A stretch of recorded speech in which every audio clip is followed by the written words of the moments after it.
Hello friends, आज की इस वीडियो में आप सभी का स्वागत है। आज हम लोग पढ़ेंगे साइकोलॉजी। साइकोलॉजी यानी मनोविज्ञान। मनोविज्ञान वो जो आपके टेट सी टेट में आती है। सबसे पहले देखेंगे ये मनोवैज्ञानिक। ये कौन है? ये है बीएफ स्किनर। जरा ध्यान से देखिए ना, ये रहे बीएफ स्किनर मनोवैज्ञानिक। तो बीएफ स्किनर का क्रिया प्रसूत अनुबंधन का सिद्धांत, ये पूछा जाएगा कि ये क्रिया प्रसूत अनुबंधन का सिद्धांत किसने दिया। तो आंसर लगाएंगे आप लोग, बीएफ स्किनर ने। क्रिया प्रसूत अनुबंधन का सिद्धांत किसने दिया? तो दिया है बीएफ स्किनर ने। अब देखेंगे कि बीएफ स्किनर ने किस पे प्रयोग किया था। तो क्रिया प्रसूत अनुबंधन का नियम दिया है स्किनर ने। और स्किनर ने किस पे प्रयोग किया? स्किनर ने चूहे पर प्रयोग किया और कबूतर पे प्रयोग किया। अब देखेंगे स्किनर कहाँ के निवासी हैं। तो स्किनर इस सिद्धांत का प्रतिपादन अमेरिका के हार्वर्ड विश्वविद्यालय के प्रोफेसर बीएफ स्किनर द्वारा 1938 में किया गया। स्किनर ने क्या किया? चूहे पे आविष्कार किया। सबसे पहले स्किनर ने चूहे पे आविष्कार किया और कबूतर पे।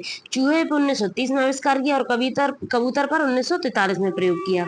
यह सिद्धांत थॉर्नडाइक द्वारा प्रतिपादित प्रभाव के नियम पर आधारित है। अब देखते हैं थोड़ा आगे कि क्रिया प्रसूत अनुबंधन का नियम किसने दिया। तो क्रिया प्रसूत अनुबंधन का नियम दिया बीएफ स्किनर ने। अब क्रिया प्रसूत अनुबंधन के अन्य नाम क्या क्या हैं? तो क्रिया प्रसूत अनुबंधन के अन्य नाम ये हैं: नैमित्तिक अनुबंधन का सिद्धांत, कार्यात्मक प्रतिबद्धता का सिद्धांत, सक्रिय अनुबंधन का सिद्धांत, अभिक्रमित अनुदेशन का सिद्धांत, या आर टाइप थ्योरी, या आरएस थ्योरी, या आरएस थ्योरी किसने दी? बीएफ स्किनर ने। बीएफ स्किनर ने सबसे पहले अधिक अनुक्रिया पर जोर दिया। किस पर जोर दिया? अधिक अनुक्रिया पर। इसलिए इसे क्रिया प्रसूत अनुबंधन का नियम कहा जाता है। बीएफ स्किनर ने अपना प्रयोग सबसे पहले चूहे पर, उसके बाद कबूतर पर किया। ये देखो, ये देखो ध्यान से, ये कर रहे, ये है बंद एक जार में चूहा, और इसके अंदर एक बटन लगी हुई है, दिख रही है बटन। इसी को दबाओ, उसके बाद ये जो खाना है यहाँ से तुरंत इसमें आ जाता है। जब ये चूहा इस बटन को पे पैर पड़ता है इसका, तो खाना इसके अंदर अपने आप आ जाता है। यहाँ से पढ़ते हैं थोड़ा, ये देखो यहाँ से। इन्होंने एक बॉक्स लिया। क्या किया? इन्होंने एक बॉक्स लिया, उसमें एक चूहा बंद कर दिया। बॉक्स में एक लीवर लगा हुआ था, लीवर यही जो बटन लगी हुई है। एक बॉक्स लिया, बॉक्स में चूहे को बंद कर दिया। जो बॉक्स में एक क्या था? लीवर लगा हुआ था। बॉक्स में एक लीवर लगा हुआ था, उसमें एक छिद्र था। एक छिद्र था, जब लीवर दबता था तब खाना आ जाता था। जब चूहे को भूख लगी तो वो इधर उधर घूमने लगा। अचानक से उसका पैर लीवर में लगा और उसके लिए छिद्र से खाना आ गया। इसके बाद उसने इस क्रिया को दोहराया और खाना दोबारा आ गया।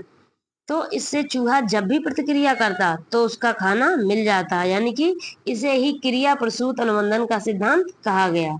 इसे ही क्या कहा गया? क्रिया प्रसूत अनुबंधन का नियम। इस प्रयोग से निष्कर्ष निकलता है इस प्रयोग से निष्कर्ष निकलता है कि अनुक्रिया होती है, बाद में उद्दीपन मिलता है। जैसे कि अब हम लोग क्या कर रहे हैं, हम लोग जैसे कि सीटेट, पहले तो हम लोग पढ़ रहे हैं कि सीटेट क्लियर करें। सीटेट क्लियर करने के बाद हमें क्या मिलेगी? जॉब मिलेगी। अगर हम अभी ये पढ़ रहे हैं तो ये क्या कर रहे हैं? हम लोग अनुक्रिया कर रहे हैं और बाद में उद्दीपन मिलता है। जब हम लोग अनुक्रिया करेंगे तभी तो हमें उद्दीपन मिलेगा, नौकरी है। अभी तो हम लोग अनुक्रिया कर रहे हैं। जैसे जैसे पुनर्बलन मिलता है वैसे सही अनुक्रिया करने और लक्ष्य तक पहुंचने की प्रक्रिया में तीव्रता आती है। सीखने की अनुक्रिया में पुनर्बलन का विशेष महत्व तो होता है। जो सीखने की अनुक्रिया है उसमें पुनर्बलन का विशेष महत्व होता है। अब देखते हैं पुनर्बलन। रेनफोर्समेंट। पुनर्बलन क्या है? रेनफोर्समेंट। जिस उद्दीपक को देने से अनुक्रिया करने की संभावनाएं बढ़ जाती हैं, पुनर्बलन कहलाता है। जिस उद्दीपक को देने से अनुक्रिया करने की संभावनाएं बढ़ जाती हैं वो पुनर्बलन कहलाता है। जैसे पेपर पास करने पर पेरेंट्स द्वारा साइकिल या मोबाइल देना। जैसे हमने कोई एग्जाम क्रैक किया तो हमारे घर वाले खुश हो जाते हैं कि चलो मेरा बेटा हाई स्कूल पास हुआ है या इंटर पास हुआ है, इसे हम मोबाइल फोन देंगे या साइकिल दिलाएंगे। कभी कभार कह देते हैं पापा की बाइक दिलाएंगे। अब भैया जिसके ज्यादा अमीर है पापा, वो कहते हैं फोर व्हीलर दिला देंगे। अब पुनर्बलन दो प्रकार का होता है। कैसा? एक तो सकारात्मक और एक नकारात्मक। पुनर्बलन कितने प्रकार का होता है? दो प्रकार का, सकारात्मक और नकारात्मक। ये देखो, सकारात्मक पुनर्बलन क्या होता है, ध्यान से पढ़ना। जैसे अगर हमने कोई काम किया तो कहा कि तुम्हें भोजन मिलेगा, इतना काम करो, तो भैया हम वो काम करेंगे क्योंकि हमें भोजन मिलेगा।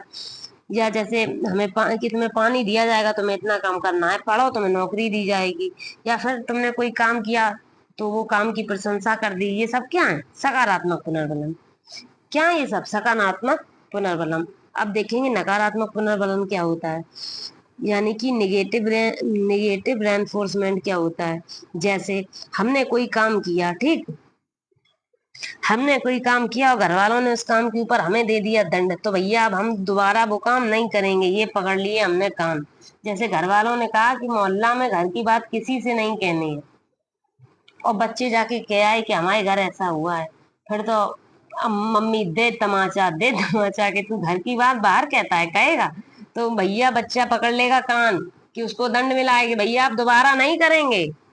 अगर नकारात्मक पुनर्बलन मिलता है तो वो काम दोबारा नहीं करते हैं, जैसे दंड देना, मना करना या डांटना आदि। अब जैसे हम लोग स्कूल में बैठे हैं, बच्चे स्कूल में बैठे हैं, अब ऊधम कर रहे हैं, शोर मचा रहे हैं, मैडम ने कहा कि शोर नहीं मचाना, अगर आपकी बार शोर मचाया तो पीटे जाओगे सब, मैडम ने डांटा।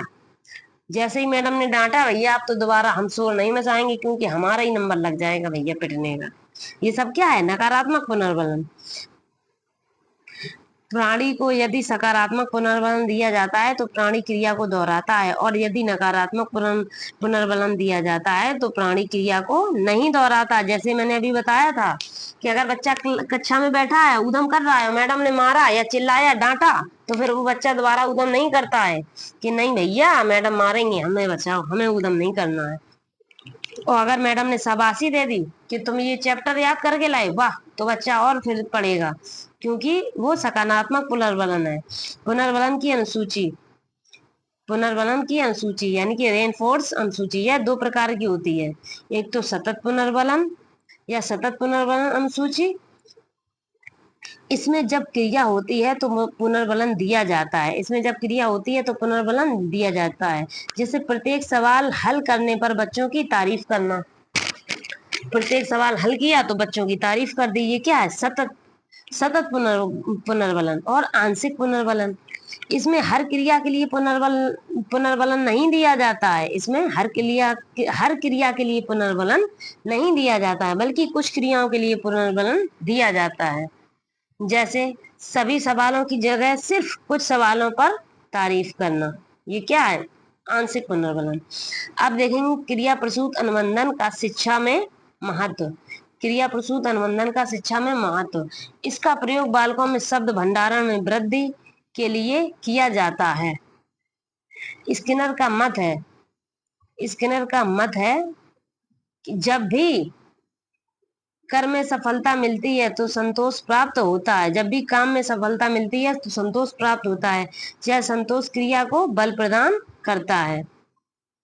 इस सिद्धांत में इस सिद्धांत में रखी जाने वाली क्रिया को छोटे छोटे पदों में विभाजित किया जाता है। शिक्षा में इस विधि का प्रयोग करके सीखने में गति और सफलता दोनों मिलती है। शिक्षक इस सिद्धांत के द्वारा सीखे जाने वाले व्यवहार के स्वरूप प्रदान करता है, वह उद्दीपन पर नियंत्रण करके वांछित व्यवहार का सृजन कर सकते हैं।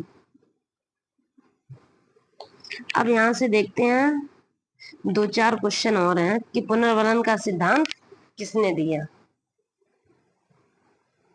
तो पुनर्बलन का सिद्धांत किसने दिया? स्किनर ने। स्किनर ने अपना प्रयोग किस पर किया? स्किनर ने अपना प्रयोग किस पर किया?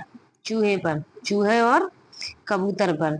सीखने की प्रक्रिया में होता है, व्यवहार में परिवर्तन भी होता है, अभ्यास भी होता है, और उपयुक्त सभी। आरएस थ्योरी का अधिगम सिद्धांत दिया है, किसने दिया है? स्किनर ने। स्किनर के अधिगम सिद्धांत के उपनाम क्या है? कौन कौन से हैं? एक तो कंडीशनर ऑपरेट कंडीशनर थ्योरी, नैमित्तिक अनुबंधन, सक्रिय अनुबंधन, यानी कि उपरोक्त सभी। अच्छा, स्किनर ने किस पे प्रयोग किया? स्किनर ने चूहे पे किया, कबूतर ने पे किया। थॉर्नडाइक ने किस पे प्रयोग किया? थॉर्नडाइक ने बिल्ली पे किया। इवान पावलोव ने किस पे प्रयोग किया? इवान पावलोव ने कुत्ता पर प्रयोग किया।